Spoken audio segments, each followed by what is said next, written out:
Oh hey you, what up? Welcome to my channel. Maryam's here. Today I'm going to be talking about the new Creamy Obsessions eyeshadow palettes from Huda Beauty. These two beauties right here. I'm a little bit late to the party with my review, but truth is, this is not a first impression. This is actually a little bit more of an educated review because I have used these palettes before, specifically this one, and I really like it. So without giving too much away, in this video I'm going to show you how to create this look that you see on my face using both of these. And I'm going to show you kind of all the different ways that I like to use it because there is a new formula in here and I think a few people might be confused. So let me unconfuse everything. Watch this video, remember to subscribe, notification bell as always. And now let's hit it. Huda Beauty Creamy Obsessions eyeshadow palettes, review, look, and a detailed review for you.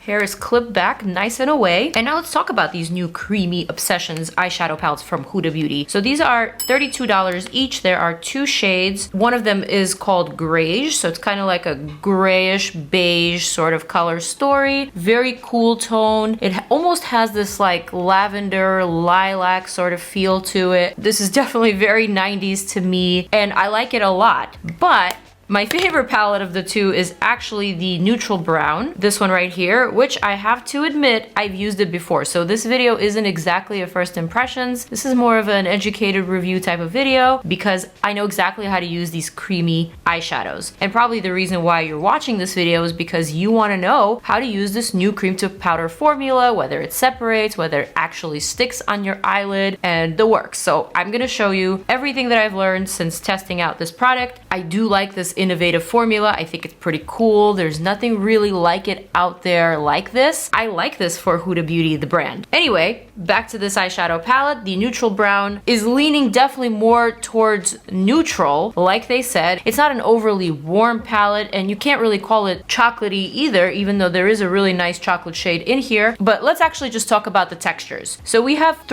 actually four different finishes in here. First, we have these ultra pigmented metallics. These almost look like chrome type of metallics. Super, super shimmery, super bright, those types of metallics. Very chromatic. Also, we have one swirl shade, and then we have three of these creamy, and when I say creamy, it's actually a cream to powder type of finish. I'm gonna pop up a close-up of where I dip my finger into it so you can kind of see what the texture looks like because it is very unique. And lastly, we have one set shade, which is basically just a matte eyeshadow, just like a regular velvety soft type of eyeshadow palette. Same with the grayish. We have 5 creamy shades in this one. Creamy meaning cream to powder. We have one set shade. We have one of those metallics that's super chromatic, one swirl, and then we have a somewhat satiny metallic shade. So not as pigmented and not as vibrant, but more like a traditional satin metallic, like a shimmery shade, just like a classic shimmery shade. Okay, so hard sometimes to describe these different textures and these different types of formulations. There's not enough words to describe it and we really need to get more creative. So I'm gonna work on that. All right, so let's begin. Since I've already used the brown palette, I might as well use the grayish one, but I kind of want to use the brown one too because I really like it and I do have an event tonight where I need to look good. I'm going to a really cool launch for the brand Inky List or the Inky List, and they're launching something that has to do with acne. So as an acne prone gal, I've got to go, I've got to be there, I got to see what it is that they're launching. I got to look good, I got to represent. So because I've already used this, I know this is going to perform well, so I'm going to go for it. And side note, if you want to see my coverage of these events, if you want to see these launches firsthand, I do that on my IG stories and also on my Instagram and my Get Readies with me, Get Ready with Me's, that's right. So if you're not following me there, I don't know what you're doing. One thing about these palettes I will say is that you absolutely do not need to prime your lids. As long as you set your lids with powder first, you're good to go. I'm gonna take this tiny little brush. This is from Sculpt by Spectrum number 26 brush. And I'm gonna dip into one of these creamy eyeshadows, like a darker one from the grayish palette, this one. So this is one way to use this finish or this formula, is to dip a very precise brush and to create a very precise shape. So I'm gonna wing out my lower lash line, kind of upwards. See, depending on the thickness of your brush, you can get really, really precise, clean lines. I definitely wanna do that here. So I just winged out both eyes. Next, I'm gonna darken the outer portion of my lower lash line and kind of smudge it inwards. I'm also going to flip this brush backwards, and with my eyes open and kind of staring straight into the mirror, I'm going to define my crease like that. I'm keeping pretty close to my natural crease, but I'm not going all the way in. I'm just defining it to the center. And then I'm gonna make this line a little bit smoother, a little bit darker, a little bit thicker. This is so easy to do with this formula. So if you're looking for graphic type of eyeshadow looks, spoiler alert, this palette is perfect for it. Okay, I'm just gonna leave it there for now, because another thing I really like about this new formula is that it doesn't actually need to be blended out very quickly. So there's some playing time, you know? Also, it doesn't need to be precise because it won't actually set that way until you blend it. And again, the fact that I can talk through this and kind of cut my crease is saying something. Leaving that there. Next, I'm gonna take a clean brush, precise pencil brush. I'm gonna smudge out the lower lash line all the way inwards. And because this formula is so flexible, you can move it around as long as it's not set. And do the same thing on the other eye. So I'm keeping the wings somewhat precise, but I'm just smudging the slower part because I don't want any harsh lines there. All right, next, I'm gonna do the same thing to the top of this line. I'm just gonna make it a little bit softer while still precise, but just a little bit better blended. Same thing with the edge, just kind of flicking it up, gently pulling it back, like that. Next, I'm gonna take another shade, perhaps this gray one here on this same brush. And this is another cool thing that you can do with this formula, is you can actually use it to smoke out a previous eyeshadow. So you can use it as an eyeshadow as well as a liner. So to me, this is very, very versatile. It's very easy to use, it's very intuitive, and it absolutely makes makeup fun again. At least it does for me. One thing I will say about technique is that I am always so used to keeping my hand very close to my brush, because this is how I draw typically. I never hold my pencil or my paintbrush at the end, at the tip. I always hold it kind of precisely. But the difference between painting on a piece of paper or on a canvas versus a face is that holding the brush at the end actually gives you a little bit more control. It's weird, but doing this is not as helpful as doing this. Although doing this for an artist is probably a lot more intuitive. Okay, already that looks so cute, doesn't it? I'm gonna take that same grayish eyeshadow and smudge that on the lower lash line because we want that shadow. All right, next I'm gonna go back to the neutral brown. I'm gonna grab another pretty precise brush. I'm gonna dip it into that brown. I love this shade. I'm gonna just tap my brush into it. And what I'm gonna do here is just darken that outer corner of this shape, flicking it upwards. I just want a little bit of warmth and just a little bit more blend and a little bit more softness. Just kind of flicking it upwards. Super, super, super, super easy. These shadows remind me a little bit of the Danessa Myricks eyeshadow palette with the two different formulas. I can't remember the name, but it's the one that recently won all the awards, the brown eyeshadow palette. Let me actually look it up so I don't sound like I don't know what I'm talking about.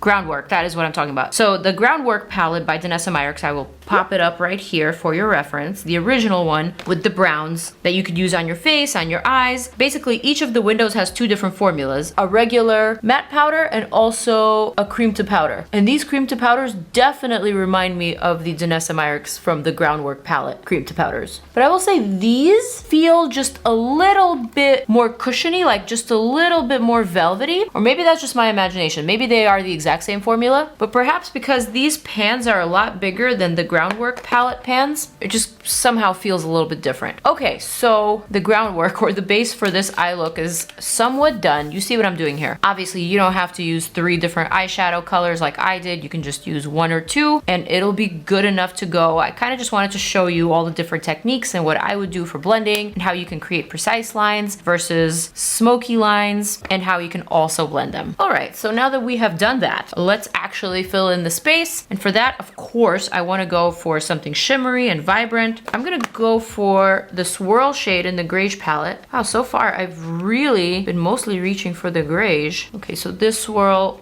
kind of swerves into something darker than I expected. So let me pick up from the side. It's still quite dark. Scratch that idea. So the swirl is basically the same formula as the cream to shadow, but it has 2 different colors that are kind of baked within the pan, and one of them is a metallic and the other one is a matte. So by swirling them, you create a metallic sort of cream to powder shade, whereas the rest of them are all matte. So that's the difference. And then actually in the neutral brown palette, they are both mattes. So never mind. and they kind of swerve into something gray.